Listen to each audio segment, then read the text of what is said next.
George Reeves, the man who first soared across our screens as Superman, tragically met a mysterious end in 1959. The details of his death remain a perplexing puzzle even 6 decades later. Was it truly, as the official report claimed? Was there something more sinister at play? Comment 1 if you believe George Reeves was harmed, or 0 if you think he did it himself. Now, new evidence has emerged suggesting that there might be more to this tragic tale than meets the eye. It's time to delve deeper into the dark secrets that surround George Reeves' untimely demise, a scandal that shook Hollywood to its core. The mysterious death. By the time of his mysterious death in 1959, Reeves had experienced a 2-year period of unemployment as an actor. Then, on the fateful night of June 16th, the curtain fell on the life of George Reeves in the most tragic and bewildering way imaginable. Within the secluded walls of his Benedict Canyon home, while his fiancée Leonore Lemon entertained a handful of guests, a shocking discovery was made in an upstairs bedroom. A single fatal shot had stilled the heart of the man who had once seemed invincible. The true story of what happened in those final moments remains a puzzle lost to the shadows of that night. Downstairs, the small circle of attendees, writer Robert Condon William Bliss and neighbor Carol Van Ronkel would soon become the only witnesses to a Hollywood tragedy. One guest, Reeves's old co-star from Gone with the Wind, Fred Crane, had departed earlier. Those who remained would later offer a confusing and fractured narrative of the evening's descent into chaos.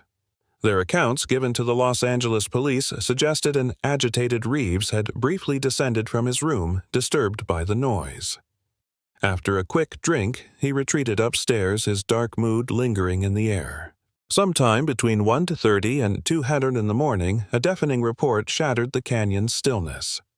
It was William Bliss who ascended the stairs to find Reeves's lifeless form upon his bed. When authorities arrived, they found a scene clouded by more than just grief. The remaining guests, their judgment impaired, offered fragmented and contradictory stories. Yet, on one point, they seemed to agree that Reeves, despondent over a stalled career, had brought about his own tragic end.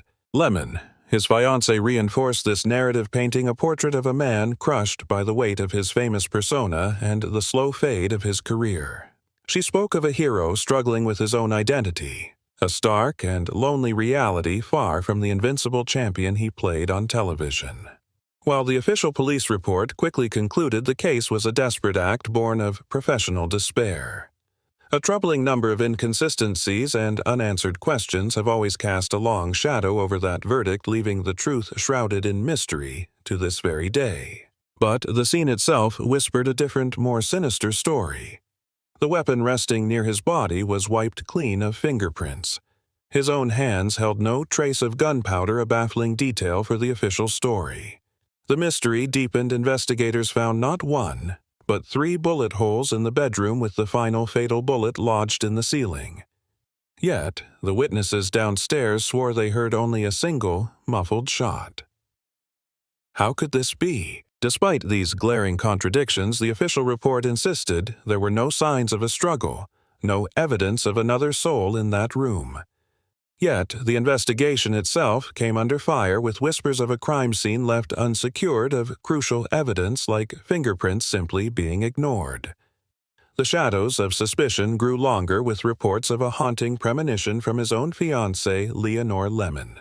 She had allegedly remarked to a friend, "He's going to go shoot himself now," followed by a string of observations that seemed to be a chilling script for the tragedy that would soon unfold. With such inconsistencies and a lack of hard evidence, many began to believe that the official story was nothing more than a convenient fiction. Dark theories emerged, pointing toward his volatile fiancée, Lemon, or even Toni Mannix, the powerful wife of a studio executive with whom Reeves had a complicated past. The web of questions grew even more tangled. It was revealed that Leonore Lemon, the hostess of the gathering downstairs, allowed nearly 45 minutes to pass after the shot rang out before anyone notified the police. For nearly 45 minutes, a lifetime in such a crisis, no one called for help. What secrets were shared, or what story was rehearsed in that silent, ticking interval? Then came the strange, cryptic phone call. An unknown voice speaking to a friend urged them to turn on their radio, declaring, "George has just taken his own life." The timing of the call, seemingly before the news could have possibly broken, remains one of the case's most perplexing loose ends. Unwilling to let her son's story end this way, George Reeves's mother, Helen Besolo, flatly rejected the official findings. Believing it was a rushed judgment, she insisted that a darker truth was being hidden. She enlisted the help of the famed attorney Jerry Giesler, who spent a month digging into the case, yet even he could not produce the evidence needed to overturn the official verdict. And so the events of that fateful night remain frozen in time, an American mystery. The clean weapon, the extra bullets, the inexplicable delay. These are the questions that echo through the decades without answer. George Reeves, the man who taught a generation to believe a man could fly, was laid to rest at Mountain View Cemetery in Altadena, California. In a final, poignant irony, Hollywood bestowed upon him a star on the Walk of Fame in 1960, a permanent tribute to a hero whose final chapter remains an unsolved and deeply troubling Hollywood legend. Doubts persisted. The official story, signed and sealed by the LAPD, was a simple, tragic tale of a man who gave up hope.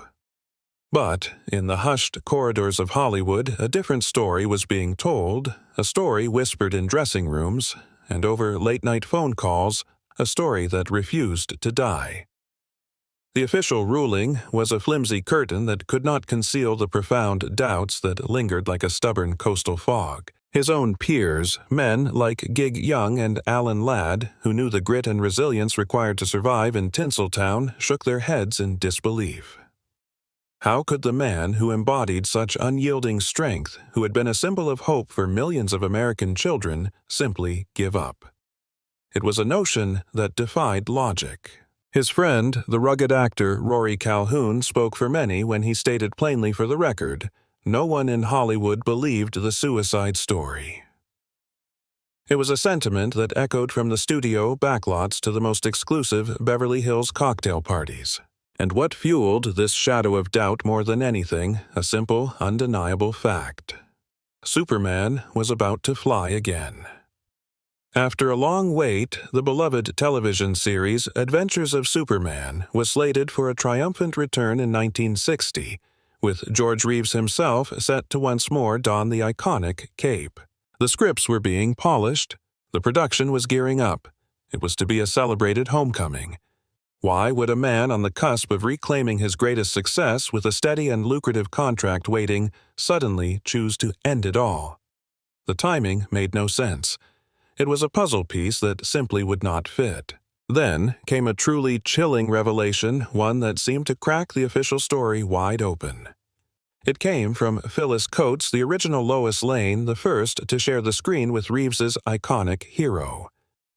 Coates would later claim that she received a disturbing phone call from none other than Tony Mannix Reeves's former lover and the wife of the notoriously powerful MGM vice president, Eddie Mannix.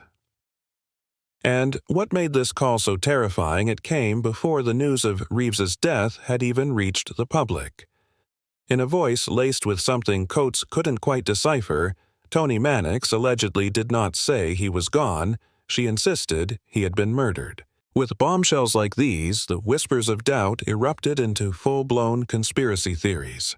One of the darkest theories pointed a finger directly at the feared Eddie Mannix, a man whose name was synonymous with studio power and who had rumored ties to the underworld.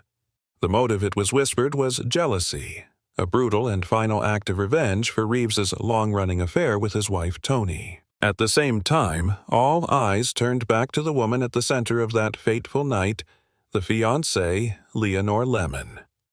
Her ever-changing stories to the police, her volatile and public arguments with Reeves in the days leading up to his death, and her inexplicable delay in calling for help, painted a suspicious picture. It was a tangled web of powerful people, secret relationships, and simmering motives, convincing a generation of onlookers that the truth of George Reeves's death was far more complex and far more sinister than anyone was willing to admit. The shockwaves of that single gunshot in June of 1959 would ripple through Hollywood for decades to come, leaving a permanent question mark over the final moments of the Man of Steel. Cause of death. To understand the darkness that gathered on that fateful June night, one must first understand the long, winding road that led George Reeves to become Superman, a journey born not of triumph, but of quiet desperation. In the golden glow of Hollywood's memory, his name is forever linked with the invulnerable hero. But the truth is far more complex. The role he would become famous for was not a prize he sought, but a lifeline he grabbed when his career was sinking. His story began with such dazzling promise, a notable role in the epic Gone with the Wind.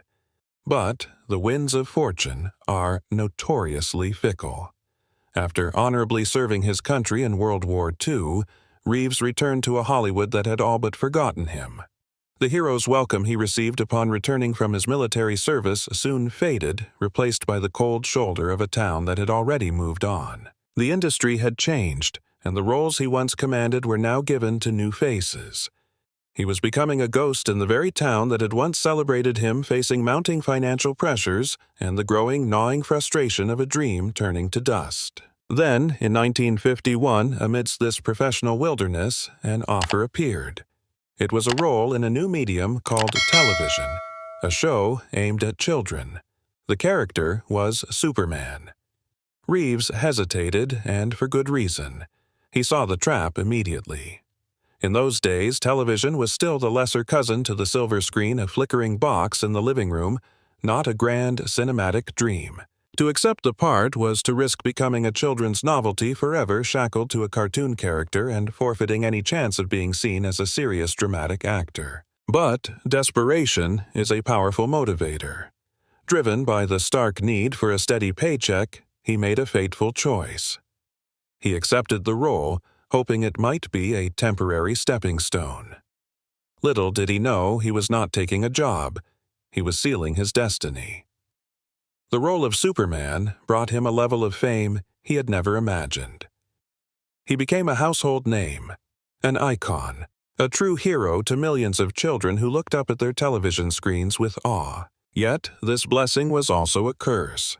The role that was meant to be a temporary solution became a permanent identity. The red cape became a second skin he could never shed.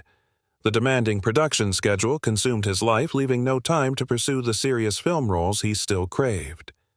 The public saw only the Man of Steel, and producers, with their notorious lack of imagination, could see nothing else either. In a rare and candid interview with the Evening Star in 1958, the mask of the hero slipped, revealing the weary man beneath. He admitted he had taken the role simply because he was hungry, but after 6 seasons, he was trapped. He spoke of the crushing reality that producers would no longer take him seriously.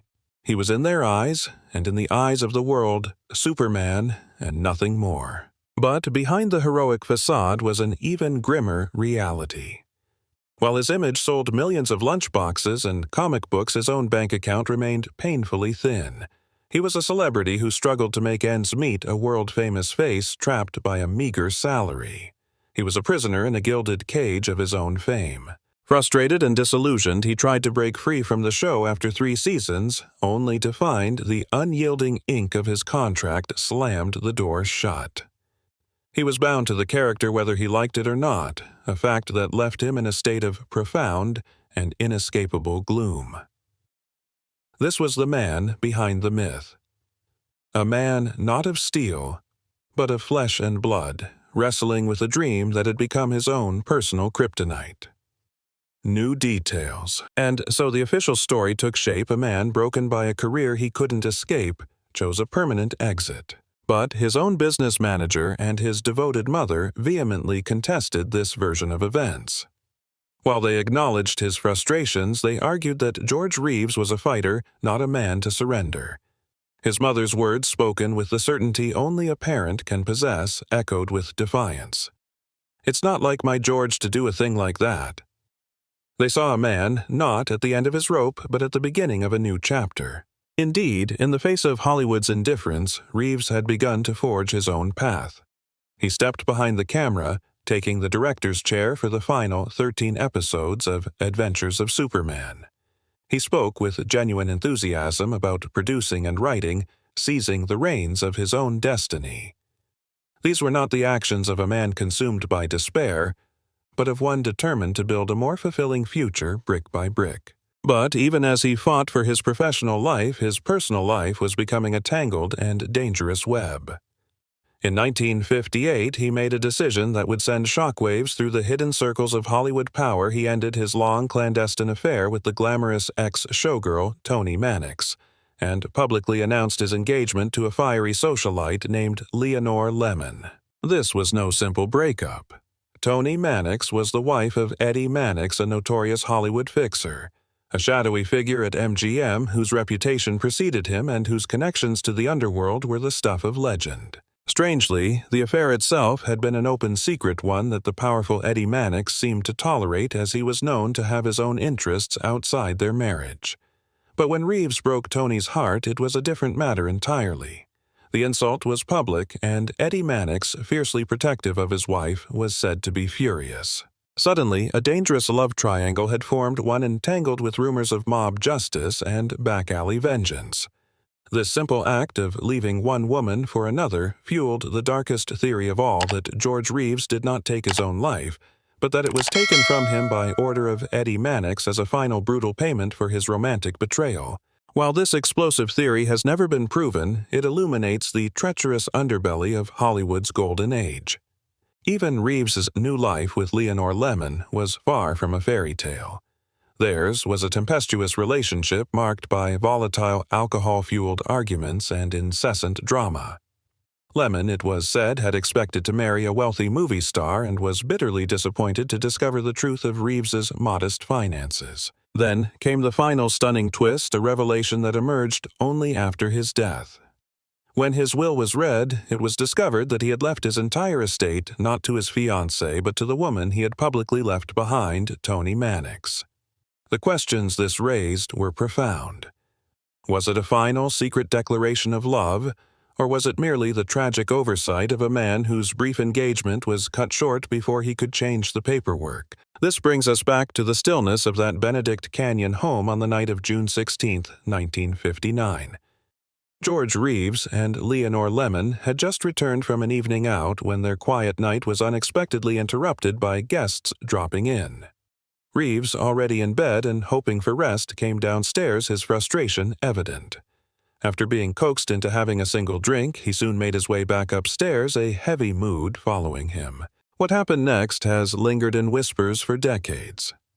In front of those present, Leonore Lemon reportedly made a series of remarks that seemed eerily predictive. "He's going upstairs to end it," she said with an unsettling calm. Moments later, after a faint sound was heard overhead, she added, "Now he's opening the drawer." Then came a loud single noise that cut through the night. In the silence that followed, Lemon's chilling final words echoed, "I told you so." When authorities arrived, they encountered a scene clouded by confusion, emotion, and alcohol.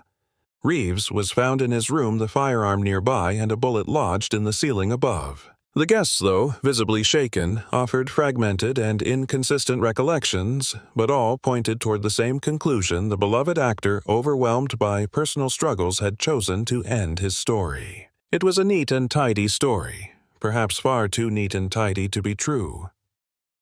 The truth behind, but for those who dared to look past the headlines and into the shadows of that silent house, the case was anything but closed. A closer examination revealed a series of perplexing details that refused to align with the accepted narrative. There was, for instance, the curious state in which he was found unclothed, a strange and intimate detail for a person in their final moments of desperation. And while he had been drinking, the official report indicated he was far from severely impaired. More unsettling were the marks on the walls and floor. In addition to the evidence of the fatal event, investigators found two other unexplained impact marks in the bedroom carpet. How could this be, when every witness downstairs insisted they had heard only a single sharp report shatter the night's stillness? To deepen the enigma, there were faint but undeniable bruises on his body, silent testimony to a possible final struggle. These nagging inconsistencies fueled a whirlwind of speculation that has never truly ceased a mystery so enduring. It was later depicted in the evocative 2006 film Hollywoodland. Over the years, the endless questions have coalesced into three main scenarios, each a different path leading to that tragic night. First, there is the official story. A man brings about his own tragic end. This is the narrative that was accepted by the authorities, but it is a version of events so riddled with contradictions, from the extra impact marks to the lack of fingerprints on the weapon, that for many it remains the most difficult to believe. Second, there is the theory of Hollywood justice, an act of retribution from a powerful hand.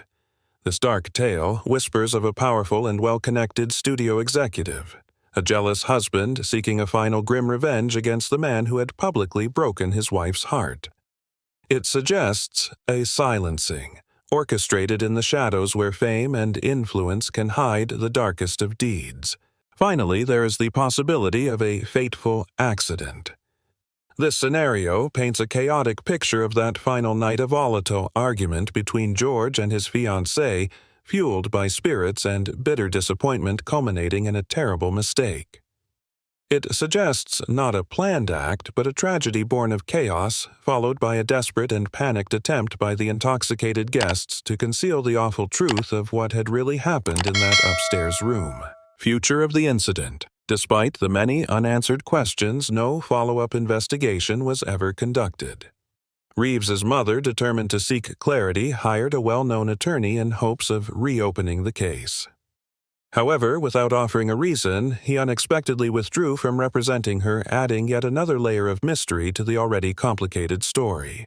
One viewer speculated that Leonore Lemon's comments on the night of Reeves's passing may have stemmed from earlier incidents when he had expressed emotional distress during difficult periods.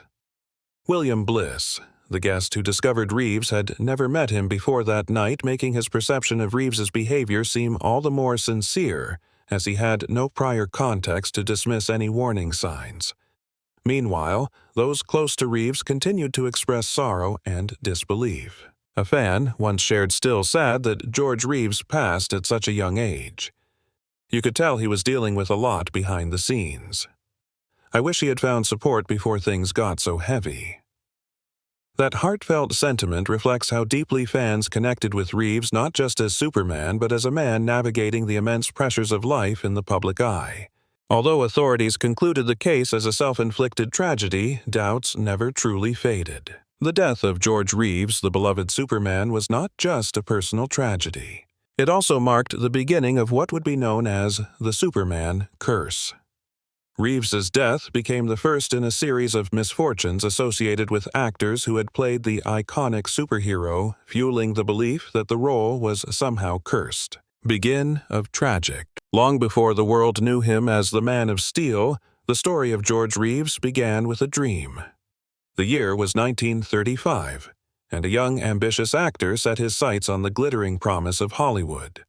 He walked the hallowed halls of the prestigious Pasadena Playhouse, the famed proving ground where legends were forged, honing his craft and immersing himself in the discipline of the stage. It was there that destiny intervened in the form of Maxwell Arnaud, a legendary casting director with an uncanny eye for talent, the very man who discovered icons like Humphrey Bogart.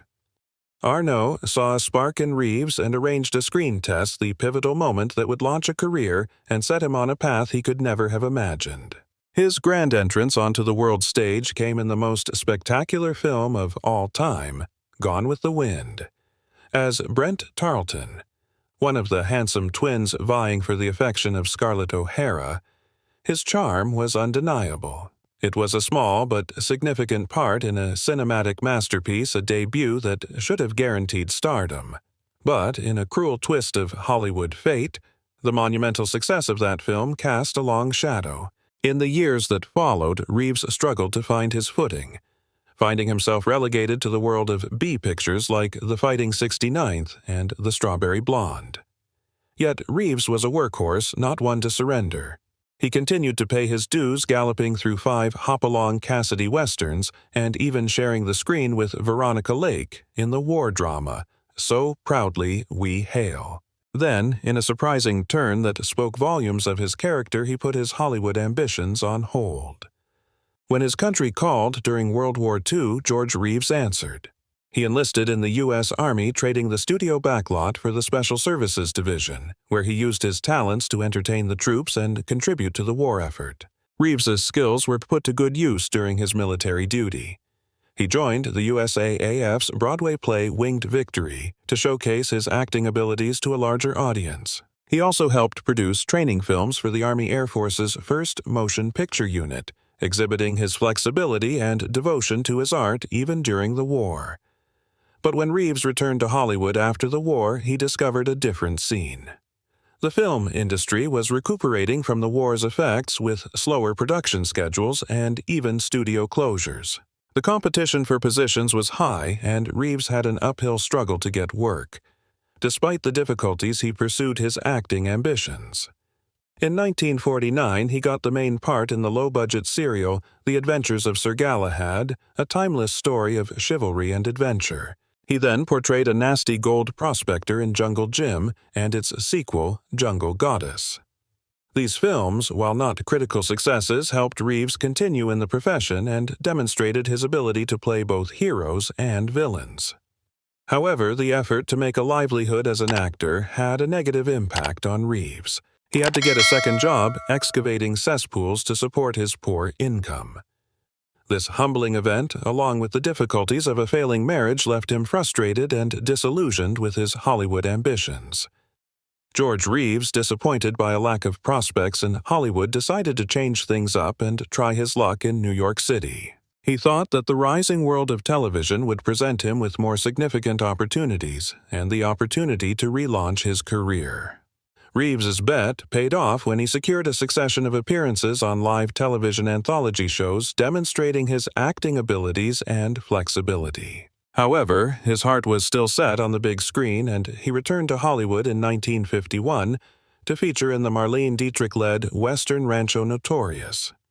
However, fate had different ideas for Reeves. That same year, despite dealing with career obstacles and a developing feeling of disappointment, he was given the main part in a new television series called Adventures of Superman. At first, Reeves paused. Like many actors of his period, he considered television as a lesser medium than cinema, but with few opportunities on the big screen. He grudgingly took the job, unaware of the influence it would have on his life and career. Hello, this is George Reeves, your frank reporter for Kellogg's, the most famous name in cereals. With these comments, Reeves presented himself to audiences all throughout America as the Man of Steel. The performance, which debuted in 1952, was a huge success, exposing the world to the first live-action Superman and enthralling audiences of all ages. Despite his initial reservations, Reeves embraced the assignment with passion and enthusiasm. He became identified with Superman, and his depiction of the famous hero cemented his position in television history.